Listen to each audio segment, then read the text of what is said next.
cheat on me? I will destroy your cushy life. Before I get into the revenge, let me preface it by saying this. The third party involved and I are still friends and still talk to this day. Also, English is not my first language, but I'm working on it. This happened a little over a decade ago, and I had the perfect life. Great house, great husband, great car, great job. The American dream. Soon, that dream turned into a nightmare when I discovered my husband was cheating on me. It started small, basically the typical signs: coming home late, ignoring attempts to get intimate, making excuses, etc. Then, one day, I had a notion to go through his phone. Huge mistake on my part. Not only was he cheating on me, but he was doing so with a guy. I'm okay with the LGBT community, and I don't have a problem with my husband wanting to explore other sides. The problem is that he didn't have the ahem to tell me what he was doing. I had located the other guy, and we became fast friends. I found out, via the guy, that my husband had a Grindr, gay dating app, and had hooked up with more guys. Together, the other guy and I came up with a plan. He had tricked my husband to agree to a hotel room that night for some alone time.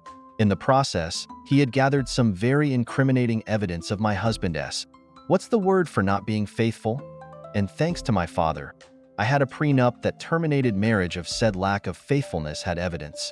My doofus ex-husband showed up while I was hiding in the bathroom. The other guy was playing his part well, telling my dope that he was going to the bathroom to freshen up.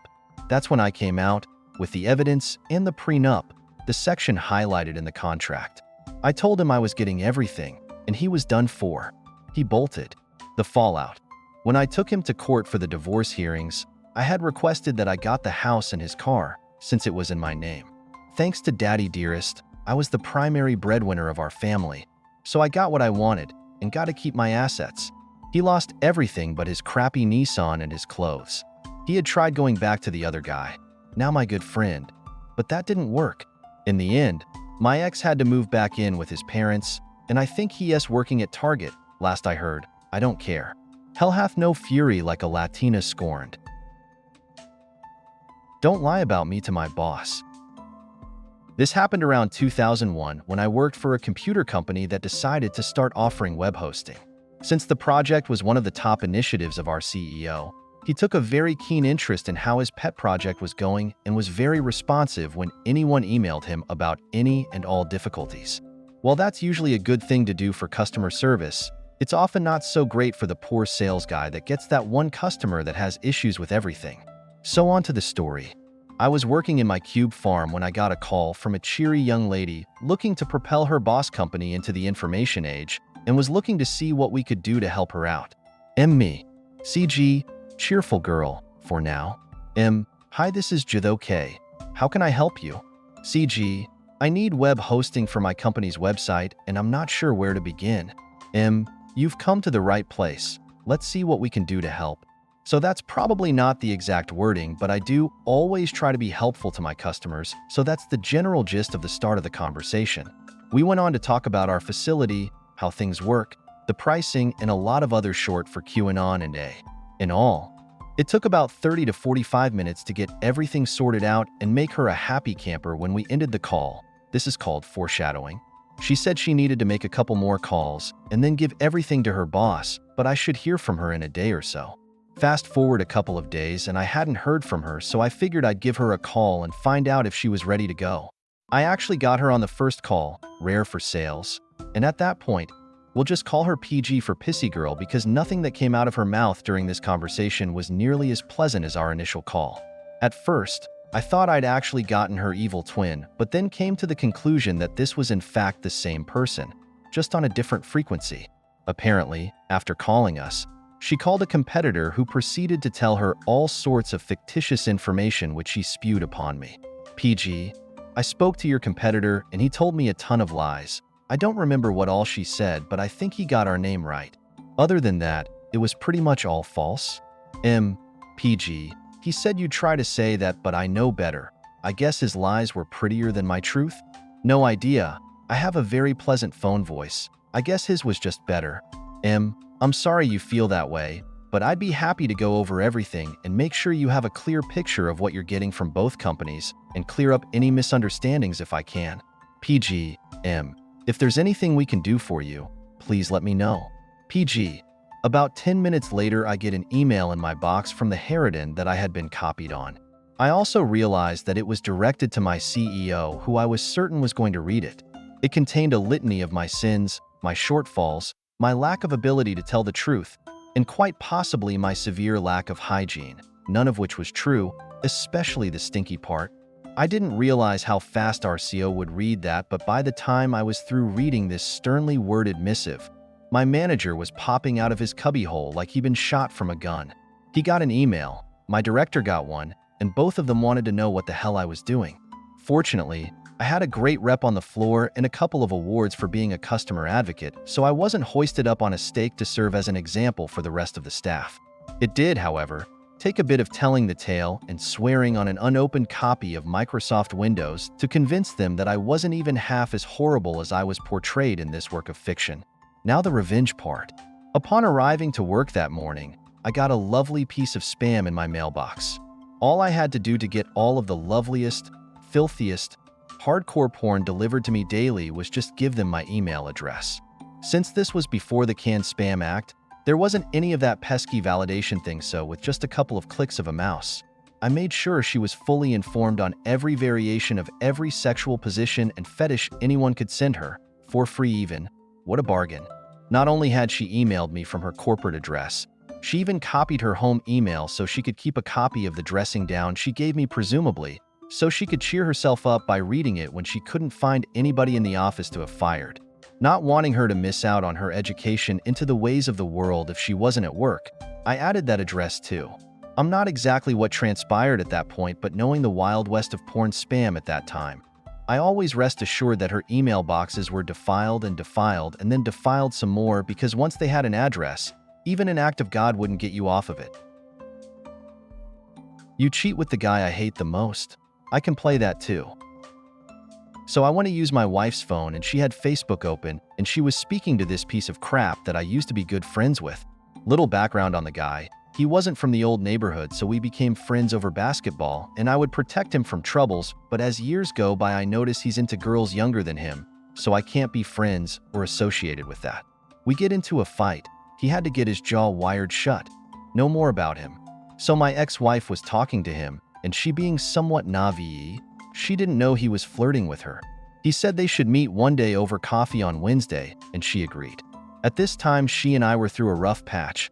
We got married young at 19, but I thought she was the one for me, and we've had 3 kids since then. I call my boss and tell him I need Wednesday off because of family issues, and he told me it's fine. I read her messages again, and they agreed to meeting at Starbucks. So when it was time for them to meet up, I pretend to go to work but wait outside a block away. I see he picked her up and go to Starbucks in downtown. I follow them there and stay in the car. At this time, I'm texting all my friends saying the old me came back and what's going on. 2 of my friends are lawyers, and thankfully they helped me write up a separation and start the divorce papers. I follow the pieces of crap out of Starbucks and see that they are going to his house. Now I just park and give it 2 minutes before I knock on the door. So when I knock on the door, I hid down so they can't see my through the peephole, and when I hear the door opening up I barge in and he looks at me like he saw a ghost. I saw my ex-wife in her bra, and all I say, "So this is what you do in your free time?" I leave. She chases me outside crying, saying how she doesn't know what's going on with her, how they didn't have sex, but I quickly told her fudge off. Don't come back to the house, and if I see you with him, ask him what will happen. As I'm leaving, he throws her out, and I see he was really scared. Which, to be fair, I've done bad in my past, yes, but he knows me and he knows the crap I've done and knows what I'm capable of doing. I go on her Facebook and read a message from him saying, "Stay the fudge away from me." She tries coming back to the house, and I tell her if she steps any more into the house, I will tell her whole family what she did. She walks out crying, asking for her stuff, and I just threw that trash outside and told her to fudge off. One of my friends came to my house who happens to be a cop and says the piece of crap filed a restraining order on me and my wife, saying we have to be 100 feet away from him. He knew what was going and told me how some word got to some people how the piece of crap has a messed up fetish and how he was avoiding some people, and he happened to be dropped off at the old neighborhood after he filed the restraining orders. I told him I want a restraining order on my wife, until we get the divorce. Soon I tell the kids how we won't be seeing mom for a while, and I call her from an app telling her she can explain herself to the kids, and she can have the kids on the weekend, but to stay away from me. I cut her before she says the whole "I'm sorry, forgive me" nonsense. So now the real revenge comes. As we're going through the divorce, we have to go through an online course for the kids, which was the most pointless 20 I've ever spent. We have everything settled. Judge agreed that the prenup is valid so the bitch doesn't get no alimony. We sell the house and split it 50-50. I use my half to get a nice loft and still have some money left to get a new car. We're in court now and the judge tells us, "Do you guys really have everything settled?" I'm happy I'm saying yes, but she decides to burst out crying again, saying she's not this and that, and thanks to that we had to go to child support where kids have to say where they want to live. I thought about telling them how mommy doesn't believe in Santa Claus, but I didn't. I accepted the weekends to have the kids because since she didn't really work, and she wanted to move back to her parents who have more than enough money to maintain all of the kids, but because of my job, I can't pick up 2 of them from school and keep a 2-year-old at my job, but I was happy. Her little sister came over to drop off the kids and asked me how I was feeling. Quickly used it to my benefit and told her how I felt lonely and sad because I lost the one true love in my life. Her sister stayed over and made the kids and I dinner, and she stayed after to talk, and I told her how much I missed being with her sister, but what she did isn't forgivable, and she was agreeing with me, and then we started kissing and it led to sex.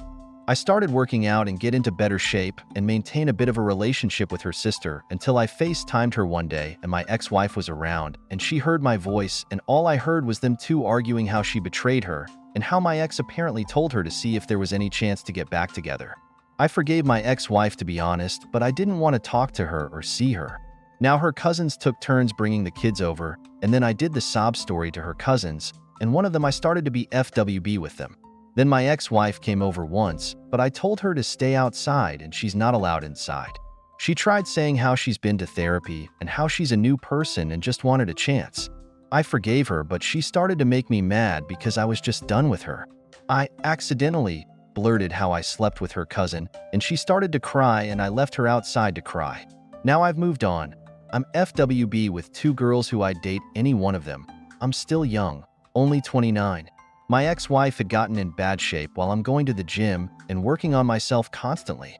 I mean, I do miss a lot of the things she's done for me, but what she did was bad and I'll never let it go.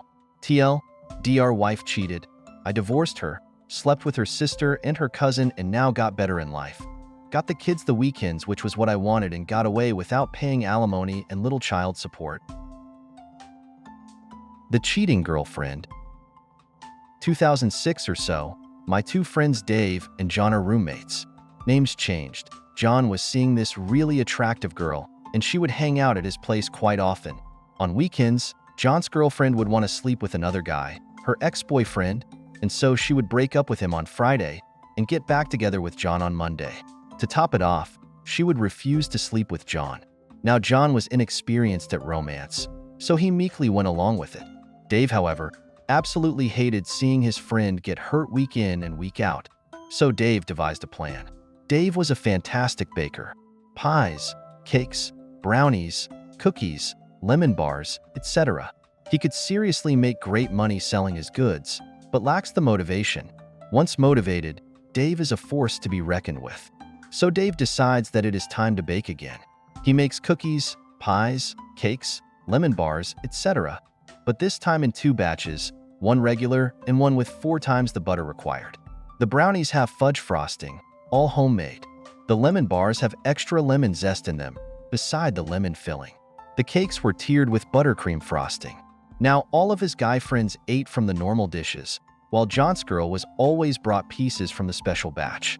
Within 3 months, the cheating girlfriend put on 40 pounds, could no longer fit into 60% of her clothes, and started living in her sweats. To top it off, John told her that he wasn't into big girls and dropped her cheating ass. High school drama queen got gone. This happened about 10 years ago. I had just started college, and I had gone to a 4-year college about 4 hours away from my hometown, where 90% of my friends still lived. Most of them had another year of high school left. Among this group of friends was a girl who we will call Becky. Becky was the biggest drama queen, gossip, and overall terrible human being. She was the popular girl who hung out with our group of lame arts kids so that she would ensure that one, she was always the most cool. And two, she made sure everyone knew that they should feel grateful she would hang out with us. I never bought into Becky's crap and I could see through her. However, my friends were a loyal bunch and were blinded by her. Nobody would listen to me when I said, "Hey, she's causing drama, we need to drop her." I realized I had to be sneaky. So I was in my first semester of college and a bit homesick. I called my friends back home one Friday night to find out what they were all up to. This was the early days of Facebook, so it wasn't open to high schoolers just yet. I called my friend, and who answered her phone? Becky. When she did, she told me that I was in college now, and that I should move on, and that my friends were done with me. I had it. I trolled her on MySpace, and sent her anonymous mean messages, pretended to be dudes online and got her to admit to her life secrets, gossip about our friends, then I compiled it all into one big folder. I came home for Christmas break, and even though I wasn't invited to her family's annual Christmas bash, rich people, I ended up going as a friends plus one. I walked in with a present for the white elephant, and the gift was the folder. I knew I wanted my friend, let's call her Tina, to be the one to get my folder. So of course I hinted all night as to how great my gift was so that Tina would want it. Tina was Becky's best friend, and the one that Becky had talked the most crap on. Sure enough, my plan worked. Tina opened the present, the envelope, gave me a confused look, and then really noticed what was in the folder. She passed it along to everyone, and everyone got up and walked out of the Christmas party, apologized to me for not believing that she was wicked. She became a social outcast. Not only did word spread about our friends, but her cheerleader friends, etc. all stopped speaking to her. To this day, if someone new is introduced to the group, I warn them that if they mess with my friends, I will destroy them. They look at me in disbelief and I say, "Just ask Becky." Who's Becky? Exactly. Getting back at a supervisor who fired you. 6 months ago on r/Slash's Reddit, someone asked, "What is the worst instance of an employee sabotaging their old employer that you know?" By /u/box of stuff takes the cake. Yeah, I know a guy who was fired from a job by a supervisor he absolutely despised. Well, this supervisor had a daughter die in a car accident in her early teens. This guy would send his old supervisor free samples and stuff in his late daughter's name. This went on for years. When she should have graduated, he had companies send free graduation party samples for decorations, college applications, etc. I'm not sure if he is doing this to this day, but damn, he held a grudge.